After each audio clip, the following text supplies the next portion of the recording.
Hi friends, இன்றைக்கி என்ன topic பார்க்க போகிறோம்னா குரூப் 2 அண்ட் குரூப் 4க்கான தமிழ். அதில் முதுமொழி காஞ்சி பற்றின ப்ரீவியஸ் இயர் கொஸ்டின்ஸ் ப்ளஸ் அதற்கு சில இம்பார்ட்டன்ட் பாயிண்ட்ஸ் பற்றி பார்ப்போம். ஃபஸ்ட்டு கொஸ்டின், உலகம் உருண்டை வடிவமானது என கூறிய முதல் தமிழ் நூல் எது அப்படின்னு கேட்குறாங்க. உலகம் உருண்டை வடிவமானது என கூறிய முதல் தமிழ் நூல் எதுன்னு பார்த்தீங்கன்னா முதுமொழி காஞ்சி.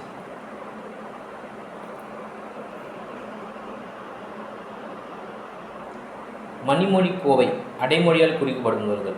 மணிமொழி கோவை என்று அடைமொழியால் குறிக்கப்படும் நூல்கள் பார்த்திங்கன்னா மொத்தம் 3 இருக்குது. ஃபஸ்ட்டு நான்மணி கடிகை, முதுமொழி காஞ்சி, ஆசாரக்கோவை. இந்த 3 பார்த்திங்கன்னா மணிமொழி கோவை என்ற அடைமொழியால் குறிக்கப்படும் நூல்கள். இந்த முதுமொழி காஞ்சி இதனுடைய ஆசிரியர் யாருன்னு பார்த்தீங்கன்னா, முதுமொழி காஞ்சியோட ஆசிரியர் யாருன்னு பார்த்தீங்கன்னா மதுரை கூடலூர் கிழார். இது கூடலூர் என்பதுன்னு பார்த்திங்கன்னா ஊர் பெயரை குறிக்கும். கூடலூர் என்பது ஊர் பெயரை குறிக்கும். இவருடைய காலம் மதுரை கூடலூர் கிழாரோட காலம் பார்த்திங்கன்னா சங்க காலத்துக்கு பின், அதாவது கிபி 5ஆம் நூற்றாண்டு. முதுமொழி காஞ்சியோட சிறப்பு பெயர்கள் என்னென்னவா இருக்கும்? முதுமொழி காஞ்சிக்கு அறவுரை கோவை என்று சிறப்பு பெயர் இருக்குது. அறவுரை கோவை ப்ளஸ் ஆத்திச்சூடியின் முன்னோடி. ஆத்திச்சூடியின் முன்னோடி எதுன்னு பார்த்தீங்கன்னா முதுமொழி காஞ்சி. இந்த முதுமொழி காஞ்சியில் மொத்தம் 100 பாடல்கள் இருக்குது. மொத்தம் 100 பாடல்கள். எந்த பாவகையை சேர்ந்தது பார்த்தீங்கன்னா குறள் வெண் செந்துரை. அதாவது பார்த்திங்கன்னா ஃபஸ்ட்டு வரி, ஓகே, இந்த பாடலோட ஃபஸ்ட்டு வரி பார்த்தீங்கன்னா குறள் வெண் செந்துரையால் ஆனது. இதில் மொத்தம் 10 அதிகாரங்கள் இருக்குது. மொத்தம் 10 அதிகாரங்கள். அந்த 10 அதிகாரங்கள் என்னென்னு பார்ப்போம். ஃபஸ்ட்டு சிறந்த 10, அறிவு 10, பழியா 10, துவ்வா 10, அல்ல 10, இல்லை 10, பொய் 10, எளிய 10, நல்கூர்ந்த 10, தண்டா 10. இந்த 10 அதிகாரங்கள் தான் இப்போ சொன்னது. இந்த நூலின் பயன் என்ன? முதுமொழி காஞ்சியோட பயன், கற்போரின் குற்றங்களை நீக்கி அறம் பொருள் இன்பங்களை அடைவதற்கான வழிமுறைகளை அறவுரைகளாக கூறி நல்வழிப்படுத்தும். எதுனா முதுமொழி காஞ்சி. இந்த முதுமொழி காஞ்சியை ஒருத்தர் மேற்கோள் காட்டியுள்ளார். அவர் யாருன்னு பார்த்தீங்கன்னா நச்சினார் கிணியர். நச்சினார் கிணியர் முதுமொழி காஞ்சியை மேற்கோள் காட்டியிருக்காரு. அடுத்து முதுமொழி காஞ்சி பார்த்தீங்கன்னா முதுமொழி காஞ்சி. இதில் காஞ்சி என்பது காஞ்சி திணையில் தொல்காப்பியம் காட்டும் ஒரு துறை. முதுமொழி காஞ்சியில் இருக்க காஞ்சி என்பது பார்த்தீங்கன்னா தொல்காப்பியம் காட்டும் ஒரு துறை.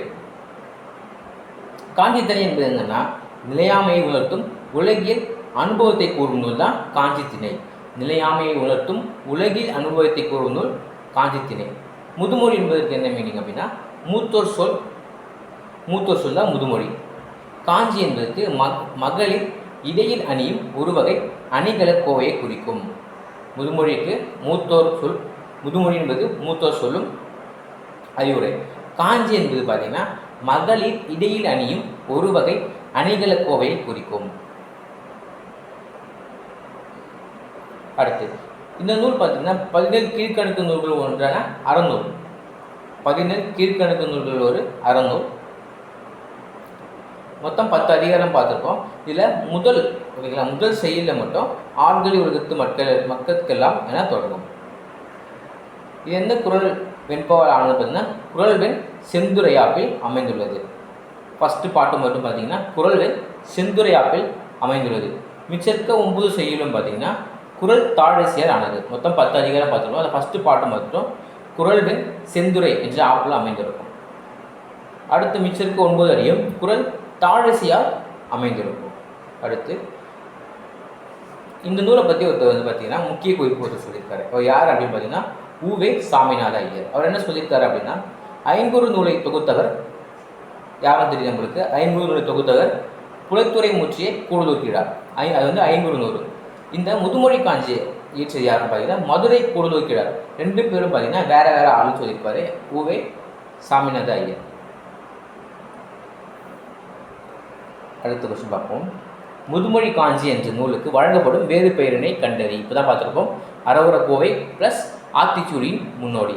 அறவுர கோவை என வழங்கப்படும் நூலின் பெயர் முதுமொழி காஞ்சி. ஃபுல்லாக தான் கேட்டிருக்காங்க. அறவுரை கோவை என அழைக்கப்படும் நூல் முதுமொழி காஞ்சி. அறவுரை கோவை என்னும் நூலில் உள்ள அதிகாரங்களின் எண்ணிக்கை இப்போ தான் பார்த்துருப்போம். மொத்தம் 10 அதிகாரம் பார்த்துருப்போம். ஆர்கலி ஒழுகத்து மக்கட்கெல்லாம் ஓதில் சிறந்தது ஒழுக்கமுடைமை. இவ்வடிகள் இடம்பெற்றுள்ள நூல் இது அறவுரை கோவை. இந்த இந்த செய்யுளுக்கு மட்டும்தான் குறள்வெண் செந்துரையர் ஆயிருக்கும். அடுத்து அறவுரை கோவை என்று அழைக்கப்படும் நூல் எதுவும் பார்த்துருப்போம், முதுமொழி காஞ்சி. அடுத்து குலனுடைமையின் கருப்பு சிறந்தன்று. மொத்தம் 10 கொடுத்துருப்பாங்க. இந்த செயலில் 10 சிறப்பை பற்றி கொடுத்துருப்பாங்க. குலனுடைமையின் சிறப்பு, குலனுடைமையின் கருப்பு சிறந்ததன்று. இந்த நூல் இடம்பெற்ற நூல், இந்த செயலில் இடம்பெற்ற நூல் வந்து பார்த்தீங்கன்னா முதுமொழி காஞ்சி. அடுத்து நூல் கொடுத்து நூலாசிரியர் கேட்டிருக்காங்க. ஆசார கோவை பார்த்துருப்போம், பெருவாயின் முள்ளியார், கார் 40 கண்ணன் கூத்தனார், கழுவழி 40 பொய்கையார் அப்படின்னு பார்த்துருப்போம். முதுமொழி காஞ்சி ஒரு ஆசிரியர்னு பார்த்தீங்கன்னா கூடலூர் கிழார், மதுரை கூடலூர் கிழார். நான்மணி கடிகை ஆசிரியர் வந்து விளம்பி நாகனார்.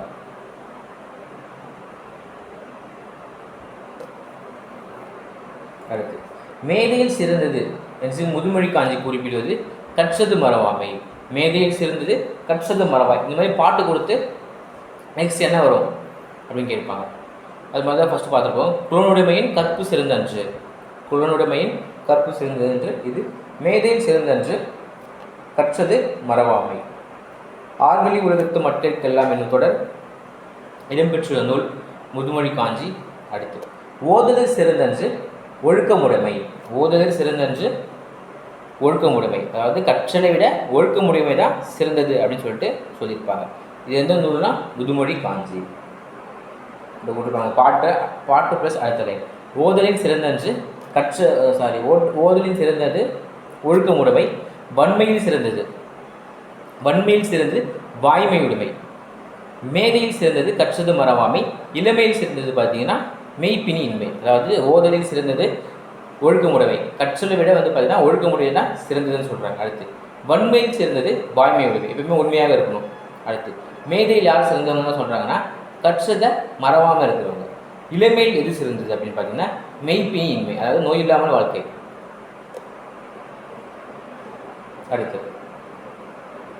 அதுதான் நூல் கொடுத்து நூலாசிரியர் கேட்டிருக்காங்களா, இல்லை சிறப்பு பேர் கேட்டிருக்காங்களா? ஓகே. கழுவழி 40 வந்து பார்த்தீங்கன்னா இது வந்து ஒரு புறப்பொருள். மிச்சம் 6மே பார்த்தீங்கன்னா அகப்பொருள். வேறு எதனா அகப்பொருள் பார்த்தோம்னு பார்த்தீங்கன்னா கழுவழி 40 மட்டும் புறப்பொருள்.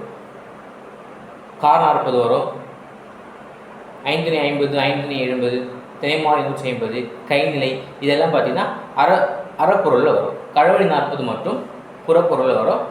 அதுக்கப்புறம் மொத்தம் 11 அறநூல்கள் இருக்குன்னு பார்த்துப்போம், 11 கீழ்கணக்கு நூல்களில். அடுத்து முதுமொழி காஞ்சிக்கு என்ன சிறப்பு பேர் பார்த்தீங்கன்னா நிலையாமை. முன்னாடி பார்த்துப்போம், நிலையாமை. உலகத்திற்கும் நிலையாமை அகற்றது. நாலடியார் வேளாண்மைதம். இயலாதி 6 மருந்து தான் இயலாதி. அடுத்து புறப்பொருள் திணையின் பெயரை தாங்கிய நீதி நூல்.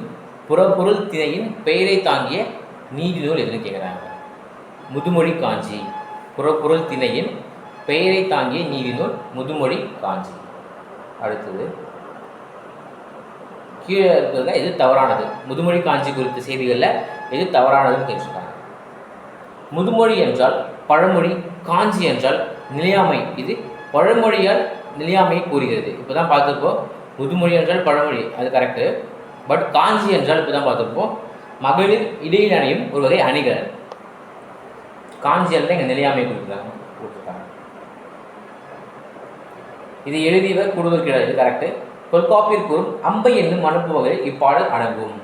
தொல்காப்பியர் கூறும் அம்பை என்னும் வனப்பு வகையில் இந்த பாடல் அடங்குமா.